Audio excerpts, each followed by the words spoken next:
ഹരേ കൃഷ്ണ. സർവം ശ്രീ രാധാകൃഷ്ണാർപ്പണമസ്തു. സർവത്ര ഗോവിന്ദനാമ സങ്കീർത്തനം.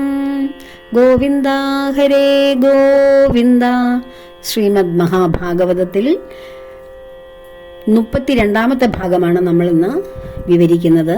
അതായത് ദ്വിതീയ സ്കന്ധം 2ാം അധ്യായം.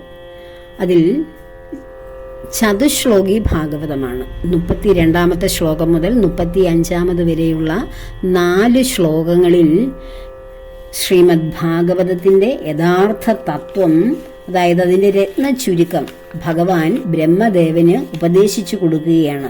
അതാണ് ചതുശ്ലോകി ഭാഗവതമെന്ന് പറയുന്നത്.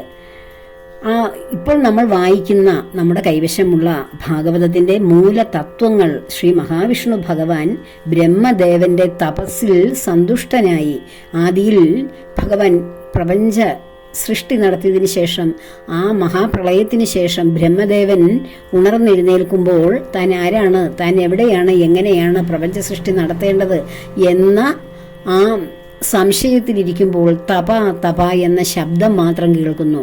അങ്ങനെ അനേകായിരം സംവത്സരങ്ങൾ ബ്രഹ്മദേവൻ തപസ് അനുഷ്ഠിക്കുന്നു. ആ തപസ്സിൽ പ്രസന്നനായ ഭഗവാൻ ബ്രഹ്മദേവന് സൃഷ്ടി സ്ഥിതി ലയങ്ങളെക്കുറിച്ച് ജ്ഞാനം ഉപദേശിക്കുന്നു. അതാണ് മഹാവിഷ്ണു സ്വരൂപനായ ഭഗവാൻ നേരിട്ട് ബ്രഹ്മദേവന് ആദ്യമായി ജ്ഞാനം ഉപദേശിച്ചു കൊടുക്കുന്നതാണ് ഈ ചതുശ്ലോകി ഭാഗവതം. അത് 4 ശ്ലോകങ്ങളിലായി ബ്രഹ്മതത്വത്തെ, ഇവിടെ നിലനിൽക്കുന്ന എല്ലാ ജീവജാലങ്ങളിലും നിറഞ്ഞു നിൽക്കുന്ന ആത്മതത്വത്തെ അറിയുവാൻ 4 ശ്ലോകങ്ങളിലൂടെ ഉപദേശിച്ചു കൊടുക്കുന്നു. ആ 4 ശ്ലോകങ്ങളാണ് പിന്നീട് ബ്രഹ്മദേവൻ തൻ്റെ മകനായ നാരദ മഹർഷിക്ക് ഉപദേശിച്ചു കൊടുത്തതും.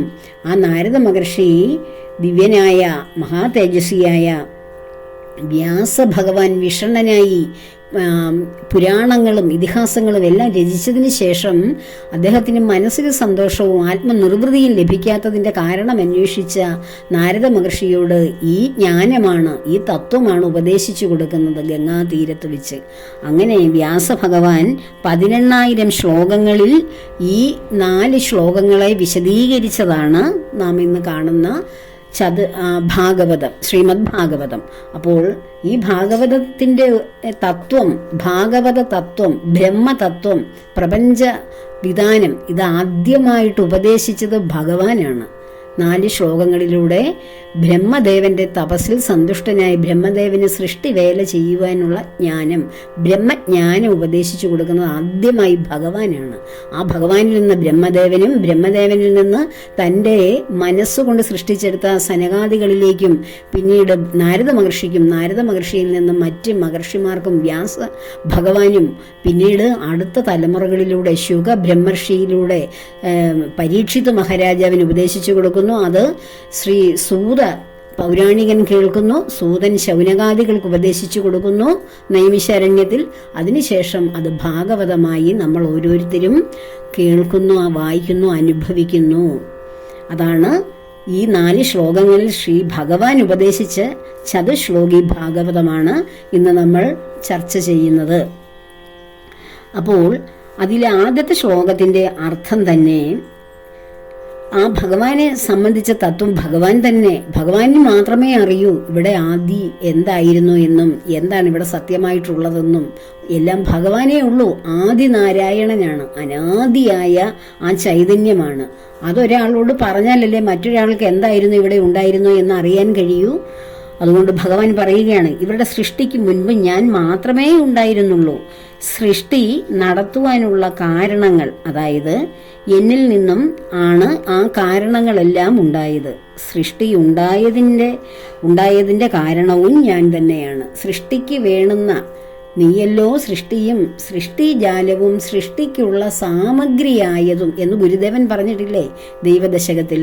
അപ്പോൾ ആ സൃഷ്ടി ചെയ്യുവാനുള്ള ആ സൃഷ്ടിക്കുള്ള കാരണവും സൃഷ്ടിയും ഭഗവാൻ തന്നെയാണ്.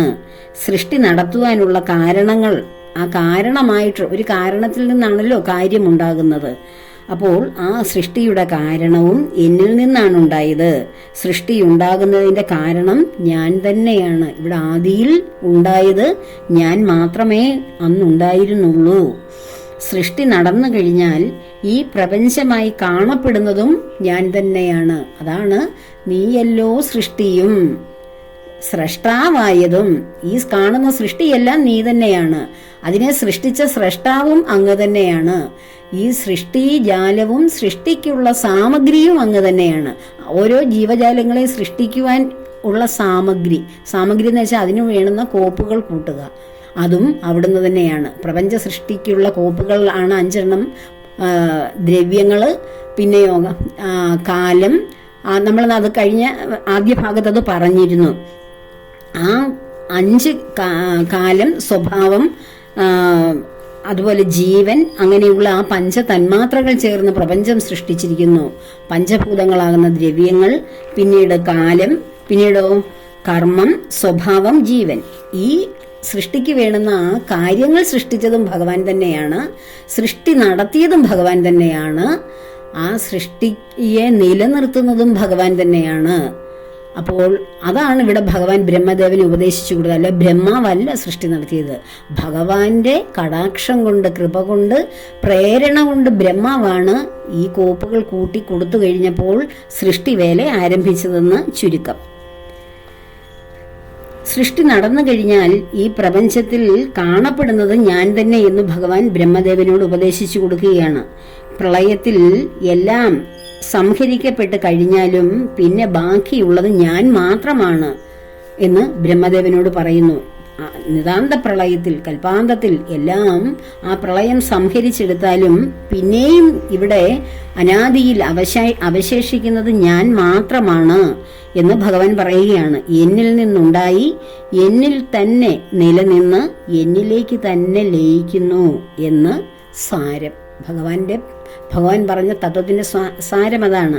ഭഗവാനിൽ നിന്നുണ്ടായി ഭഗവാനിൽ തന്നെ നിലനിന്ന് അതിലേക്ക് തന്നെ ലയിക്കുന്നു. ഇവിടെ പരമാത്മാവല്ലാതെ ആദിയിൽ ഉള്ളതും പിന്നീട് നിലനിന്നതും അവസാനം എല്ലാം പ്രളയത്തിൽ, നിതാന്ത പ്രളയത്തിൽ നഷ്ടപ്പെടുമ്പോഴും ഇവിടെ ഭഗവാൻ മാത്രമേ ഉള്ളൂ, പരമാത്മ ചൈതന്യം മാത്രമേ ഉള്ളൂ എന്നാണ് ഭഗവാൻ തൻ്റെ ഏറ്റവും ശ്രേഷ്ഠനായ ശിഷ്യനായ ബ്രഹ്മദേവന് ഉപദേശിച്ചു കൊടുക്കുന്നത്.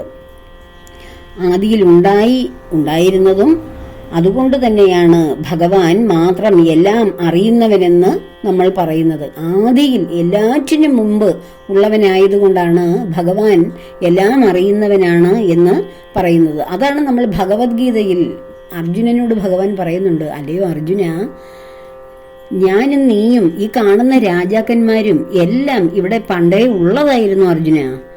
ഇനിയും അവർ ഇവിടെ ഉണ്ടാവുക തന്നെ ചെയ്യും. അത് ഞാൻ മാത്രമേ മനസ്സിലാക്കുന്നുള്ളൂ, ഞാൻ മാത്രമേ അറിയുന്നുള്ളൂ, നീ അറിയുന്നില്ല. അതാണ് ഞാനും നീയും തമ്മിലുള്ള വ്യത്യാസം. ഇവിടെ എന്നാണോ ഇവിടെ പ്രപഞ്ച വിധാനം ആദിയിൽ ഉണ്ടായത്, അന്നു മുതൽ ഉണ്ടായവരാണ് ഞാനും നീയും എല്ലാം. ഈ കാണുന്ന രാജാക്കന്മാരും എല്ലാവരും അവര് ഇവിടെ നിലനിൽക്കുന്നു, ഇനിയും അവർ ഉണ്ടാകും. ഈ പ്രപഞ്ചം എല്ലാ കാലത്തും നിലനിൽക്കുന്നിടത്തോളം കാലം അവരുണ്ടാകും. അവരാരും നഷ്ടപ്പെട്ടു പോകുന്നില്ല. പിന്നെ നീ അവരെ കൊല്ലുന്നു എന്ന് എന്തിനാണ് അർജുന വിഷമിക്കുന്നത്? നീ അവരുടെ ശരീരമാകുന്ന ആ ഉടുപ്പുകളെയാണ് നീ നഷ്ടപ്പെടുത്തുന്നത്. അവരാരും ഇവിടെ ഇല്ലാത്തവരല്ല, അല്ലെ ഇവിടെ നിന്ന് നിന്റെ അമ്പേറ്റ് നഷ്ടപ്പെടുന്നവരല്ല, ഇവിടെ ഉള്ളവരാണ്. അതറിയുന്നത് ഞാൻ മാത്രമേ ഉള്ളൂ, നിനക്ക് അതറിയാൻ കഴിയുന്നില്ല. അതാണ് പരമാത്മാവായ ഞാനും വെറും പരമാത്മ സൃഷ്ടിയായ ഒരു ജീവാത്മാവായ അർജുനന്മാരായ നമ്മളും തമ്മിലുള്ള വ്യത്യാസം. അതായിരുന്നു ഈ 1ാമത്തെ ശ്ലോകത്തിൽ ഭഗവാൻ കൊടുത്ത ആ ബ്രഹ്മദേവന് കൊടുത്ത ഉപദേശം. അടുത്ത 2ാമത്തെ ശ്ലോകത്തിലേക്ക് നമ്മൾ കടക്കുമ്പോൾ ഞാനാകുന്ന ഈ പരമാത്മാവ് ഈ തത്വത്തെ, അതായത് ആ പരമാത്മ തത്വത്തെ എങ്ങനെ നാം അറിയാതെ പോകുന്നു, അല്ലെങ്കിൽ പരമാത്മാവ് എന്ന തത്വത്തെ മറയിച്ചുകൊണ്ട് അല്ലെങ്കിൽ മായിച്ചുകൊണ്ട് ഇവിടെ ഉള്ളതായി തോന്നിപ്പിക്കുന്ന, അതായത് ഇല്ലാത്ത കാര്യം ഉള്ളതായി തോന്നിപ്പിച്ച് നമുക്ക് ഭ്രമം തരുന്നത് ആരാണ് എന്ന് ഭഗവാൻ പറഞ്ഞു കൊടുക്കുകയാണ്. ഇവിടെ ആകെ ഉണ്ടായിരുന്നത് പരമാത്മ ചൈതന്യമായ ആ തത്വമാണ്, ആ ശക്തിയാണ്. അപ്പോൾ അതിനെ ഇല്ല എന്ന് തോന്നിപ്പിച്ചുകൊണ്ട് മറ്റെന്തോ ഇവിടെ ഉണ്ട്, ഇല്ലാത്തതുണ്ട് എന്ന് നമ്മെ ഭ്രമിപ്പിക്കുന്നത് എന്താണെന്നാണ് ഭഗവാൻ പിന്നെ പറഞ്ഞു കൊടുക്കുന്നത്. അത് എൻ്റെ തന്നെ മായാ വിഭ്രമം കൊണ്ടാണ് ഇവിടെ ഇല്ലാത്തതിനെ ഉള്ളതായി തോന്നുകയും യഥാർത്ഥത്തിലുള്ള പരമാത്മ ചൈതന്യത്തെ ഇല്ലാത്തതായി അനുഭവപ്പെടുകയും ചെയ്യുന്നത്. പരമാത്മാവ് മാത്രം സത്യമായി യാഥാർത്ഥ്യമായി ഇവിടെ ഉള്ളൂ ഇരുന്നിട്ടും അതിനെ അറിയാതെ ഇല്ലാത്ത വസ്തുക്കളെ ഉണ്ടെന്ന് ഭ്രമിപ്പിക്കുന്നത് എൻ്റെ മായ കൊണ്ട് തന്നെയാണെന്ന് ഭഗവാൻ പറയുന്നു. ആ മായയുടെ വിക്ഷേപം, ആവരണം എന്നീ രണ്ട് ശക്തികൾ കൊണ്ടാണ് ഇവിടെ നടക്കുന്ന കാര്യങ്ങൾ സത്യമാണെന്ന് തോന്നുന്നതും ഇവിടെ ഉള്ള യഥാർത്ഥ തത്വം, യഥാർത്ഥ ശക്തി ഇല്ലാത്തതാണ് എന്ന് നമുക്ക് അനുഭവപ്പെടുന്നതും. അപ്പോൾ ആവരണം, മായയുടെ ആവരണം എന്ന ശക്തി കൊണ്ട് ആത്മസ്വരൂപത്തെ നമ്മുടെ ഉള്ളിൽ തന്നെ മറയ്ക്കപ്പെടുന്നു. എന്നാൽ വിക്ഷേപം എന്ന ശക്തി കൊണ്ട് പ്രപഞ്ചം ഉള്ളതായി, ഇല്ലാത്ത ഈ മായാപ്രപഞ്ചം ഉള്ളതായി തോന്നിപ്പിക്കുന്നു.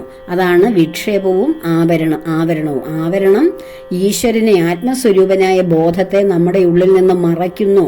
മായയുടെ രണ്ട് ശക്തികളാണ് ആവരണവും വിക്ഷേപവും.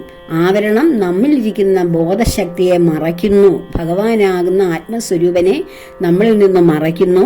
വിക്ഷേപമാകട്ടെ, വിക്ഷേപശക്തി കൊണ്ട് മായ എന്ത് ചെയ്യുന്നു? പ്രപഞ്ചം ഉള്ളതായി നമ്മളെ അനുഭവിപ്പിക്കുന്നു. ഇത് രണ്ടും മായാശക്തിയുടെ വിശേഷങ്ങളാണ്. ഈ മായാശക്തി എവിടെ നിന്നുണ്ടായി? ഭഗവാനിൽ നിന്നുണ്ടായി. അപ്പോൾ ഈ മായാ വിഭ്രമത്തിൽ ഭഗവാനെ അറിയാതെ പോകുന്നതും ഭഗവാൻ ഇവിടെ കാണുന്നതെല്ലാം സത്യമാണെന്ന് തോന്നുന്നതും ഭഗവാന്റെ ഉള്ളിലിരിക്കുന്ന മായയുടെ വികൃതികളാണ്. അപ്പോൾ നാം ഇവിടെ അനുഭവിക്കുന്നതെല്ലാം ഭഗവാൻ കണ്ടുകൊണ്ടിരിക്കുന്നു, നമ്മെ സഹായിക്കുന്നില്ല. നാം ഇവിടെ നടക്കുന്നതൊക്കെ മറ്റെന്തോ ആണ് എന്നൊക്കെ നമ്മൾ ചിന്തിക്കുന്നത് എത്ര അറിവില്ലായ്മയാണെന്ന് ആലോചിച്ച് നോക്കൂ. ഭഗവാൻ തന്നെയാണ് ഇവിടെ മറയ്ക്കുന്നതും ഇവിടെ നിലനിർത്തുന്നതും.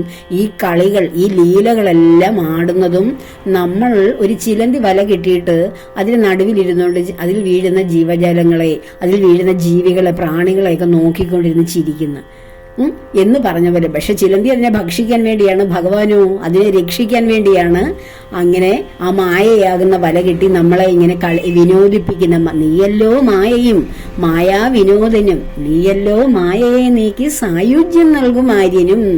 അപ്പോൾ നീ മായയെ ഇവിടെ സൃഷ്ടിക്കുന്നു, വിക്ഷേപ ആവരണം എന്നീ ശക്തികൾ ഉപയോഗിച്ച് നമ്മെ ഭ്രമിപ്പിക്കുന്നു, നമ്മിലുള്ള ശക്തിയെ അറിയിക്കാതിരിക്കുന്നു. നീ മായയെ മായാ വിനോദനൻ. നമ്മൾ അത് കണ്ട് അതിൽ കിടന്ന് ഉഴലുമ്പോൾ, കൈകാലിട്ടടിക്കുമ്പോൾ, ഭഗവാനെ ഭഗവാനെ എന്ന് വിളിക്കുമ്പോൾ ആ മായയിൽ വിനോദിക്കുന്നവനും നീ തന്നെ. നീയല്ലോ മായയെ നീക്കി, ഈ വിക്ഷേപവും ആവരണവും ഒക്കെ നീക്കി നമ്മളെ എന്ത് ചെയ്യുന്നു?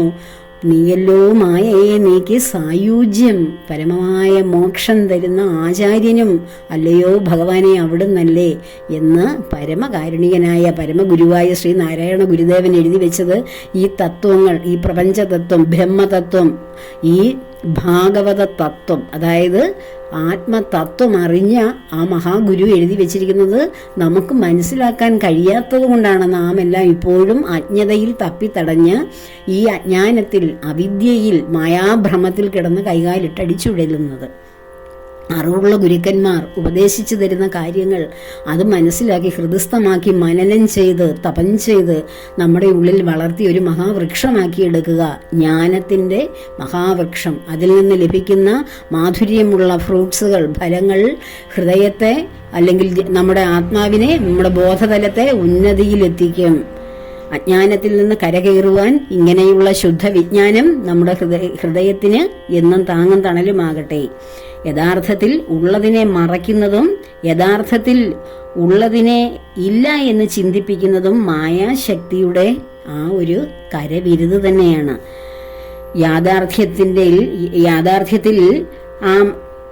യാഥാർത്ഥ്യത്തെ മറയ്ക്കുന്ന ആവരണ ശക്തിയും ഇല്ലാത്തതിനെ ഉണ്ടെന്ന് തോന്നിപ്പിക്കുന്ന ആ വിക്ഷേപ ശക്തിയും എല്ലാം മായയുടെ ഒരു ലീലാവിലാസം. ഈ തത്വം മനസ്സിലാക്കി കഴിഞ്ഞാൽ ഇതിനപ്പുറം ഒരു തത്വം ഇനിയില്ല. ഇതാണ് പ്രപഞ്ച തത്വം. ഇതാണ് ചതുശ്ലോകി ഭാഗവതം. ഇതിന്റെ 3-ാമത്തെ ശ്ലോകത്തിന്റെ അർത്ഥത്തിലേക്ക് നമുക്ക് കടക്കാം.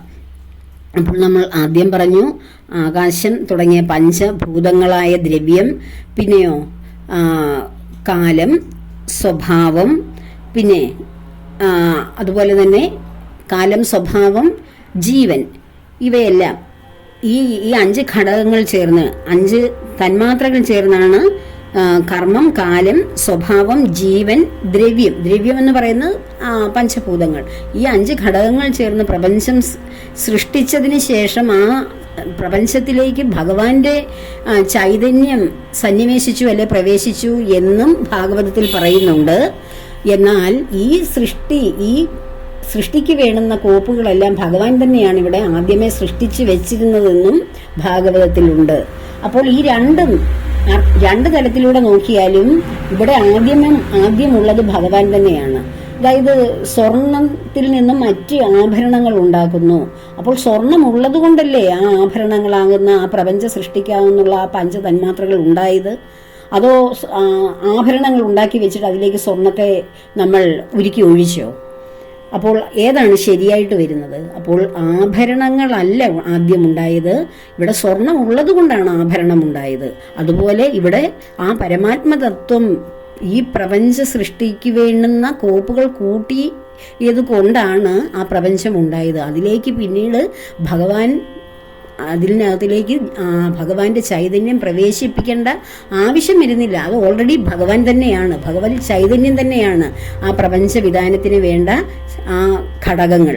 അപ്പോൾ അതിലേക്ക് ഭഗവാൻ പ്രത്യേകിച്ച് പ്രവേശിക്കേണ്ട കാര്യമില്ല എന്ന് മനസ്സിലാക്കുക. കാരണം ഭഗവാൻ ഉണ്ടെങ്കിലേ ഇതുള്ളൂ.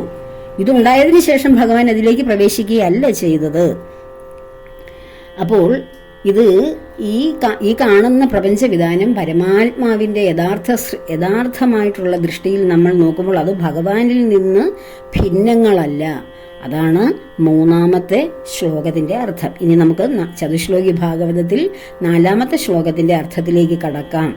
അപ്പോൾ ഈ ആത്മാവിന്റെ തത്വം അറിയാൻ ആഗ്രഹിക്കുന്നവർ ഈ പറഞ്ഞ തത്വം സ്വയം ധ്യാനിച്ച് ഉറപ്പിക്കുക തന്നെ വേണം. അത് വീണ്ടും വീണ്ടും ധ്യാനം കൊണ്ട്, മനനം കൊണ്ട് ഉറപ്പിച്ച് നമ്മുടെ മനസ്സിൽ അതിങ്ങനെ ഉറച്ചുറച്ച് നല്ല വ്യക്തമായി തീരണം. അത് ഞാൻ കഴിഞ്ഞ ഒരു ദിവസം പറഞ്ഞു, നമ്മളൊരു ഒരു ഭാരമുള്ള ഒരുപാട് ജലമുള്ള കരിക്ക് അത് ക്രമേണ എന്ത് ചെയ്യുന്നു? അതിൽ ജലം വറ്റി അത് ഉണങ്ങി അതിൻ്റെ ചിരട്ടയിൽ നിന്ന് അത് മാറി അത് തേങ്ങയ്ക്കുള്ളിൽ കുടുങ്ങും. അതുപോലെ നമുക്ക് കിട്ടിയ ഈ ജ്ഞാനം, ബ്രഹ്മദേവന് വേണ്ടി ഭഗവാൻ പറഞ്ഞു കൊടുത്ത ഈ അറിവ്, ഈ തത്വം നമ്മൾ ഓരോരുത്തരും മനുഷ്യർ അത് ഭഗവാനെ അറിയാൻ, ബ്രഹ്മതത്വം അറിയാൻ ആഗ്രഹിക്കുന്ന ഓരോ വ്യക്തിയും എന്ത് ചെയ്യണം? ഇത് മനസ്സിലിട്ട് ഇത് തന്നെ ചിന്തിക്കണം, മനനം ചെയ്യണം, നിരന്തരം ഇത് തന്നെ ആലോചിക്കണം. അങ്ങനെ ആലോചിച്ച് കുറേ കഴിയുമ്പോൾ നമ്മൾ ഇത് ഉറയ്ക്കും.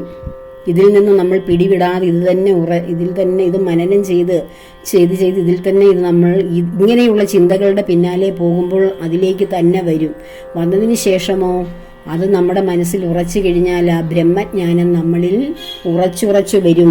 പിന്നീട് ആ ഉറച്ചു വരുന്ന ബ്രഹ്മജ്ഞാനത്തിൽ അത് എവിടെയും തട്ടുകയില്ല. പിന്നെ നമ്മുടെ പുറത്ത് എന്തെല്ലാം കാര്യങ്ങൾ ആ ഒരു ജ്ഞാനം നമ്മുടെ മനസ്സിൽ ഉറച്ചു കഴിഞ്ഞാൽ ഞാൻ ഈ പരബ്രഹ്മ ചൈതന്യമാവുന്നു, ബോധസ്വരൂപനായ ഭഗവാനാണ് ഞാൻ. എന്നെ ഈ പുറത്തുള്ള ഒന്നും, ഈ മായാപ്രകൃതി ഒന്നും എന്നെ ബാധിക്കില്ല. ഇവിടെ നടക്കുന്നതെല്ലാം ഇതിന് പുറമേ നടക്കുന്നതാണ്. വെണ്ണ എടുത്ത് വെള്ളത്തിലിട്ട് കഴിഞ്ഞാൽ ആ വെള്ളത്തിൽ അലിഞ്ഞു പോകുമോ? ഇല്ല. അതുപോലെ ഈ പ്രപഞ്ചത്തിൽ നടക്കുന്ന, നമ്മുടെ ചുറ്റുപാടും നടക്കുന്ന എല്ലാറ്റിലും നാം ഉൾപ്പെടും. പക്ഷെ നമ്മൾ അതിലേക്ക് അലിഞ്ഞു പോയി നാം ശരീരഭോഗങ്ങളുടെ പിന്നാലെ പോകില്ല. അതൊക്കെ ക്രമേണ വരുന്ന ഒരു കാര്യമാണ്. നാം ഇപ്പോൾ എങ്ങനെയാണോ ജീവിക്കുന്നത് അതേപോലെ ജീവിച്ചുകൊണ്ട് ഭഗവാനെ ഈ തത്വം അറിഞ്ഞുകൊണ്ട് നിരന്തരം അതിൽ തന്നെ മനസ്സിനെ മുഴുകിപ്പിച്ചു കഴിഞ്ഞാൽ ക്രമേണ നമ്മൾ ഈ വെണ്ണ പോലെ നമ്മുടെ ഹൃദയം പവിത്രമാകും. അത്രയ്ക്കും അങ്ങനെ വളരെ ലോലമായി തീരും.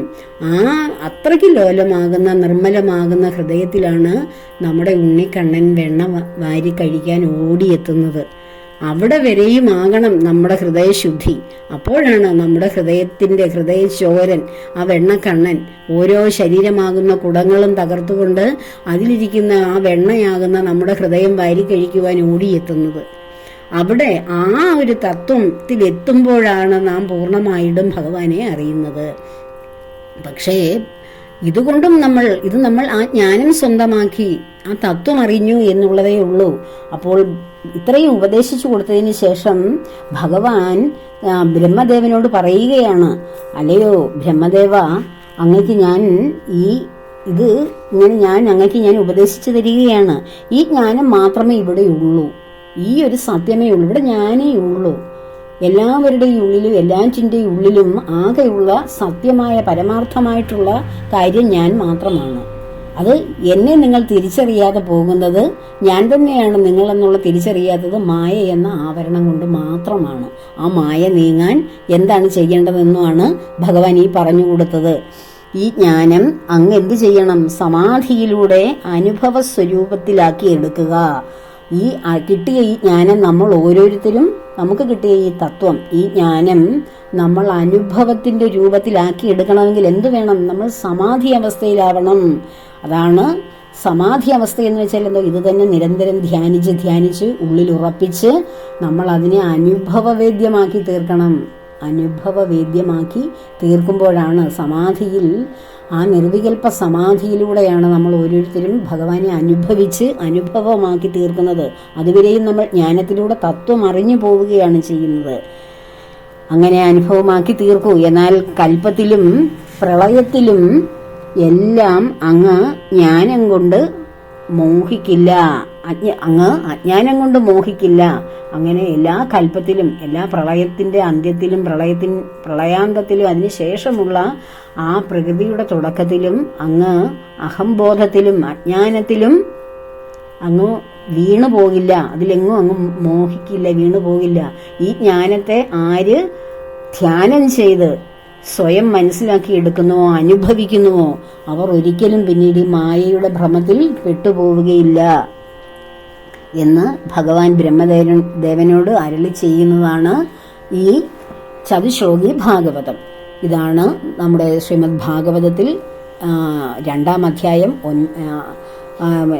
ദ്വിതീയ സ്കന്ധത്തിൽ 9-ാമത്തെ അധ്യായത്തിലാണ് 32 മുതൽ 35 വരെയുള്ള ശ്ലോകങ്ങളാണ് ചതുശ്ലോകി ഭാഗവതം. ഈ ശ്ലോകങ്ങളിലൊക്കെ പറയാത്തതിന് കാരണം ഭാഗവതവും ഭഗവത്ഗീതയും എല്ലാം നമ്മൾ ശ്ലോകങ്ങൾ പഠിച്ചാൽ മതിയോ? ഇതിന്റെ തത്വങ്ങൾ അറിയണ്ടേ?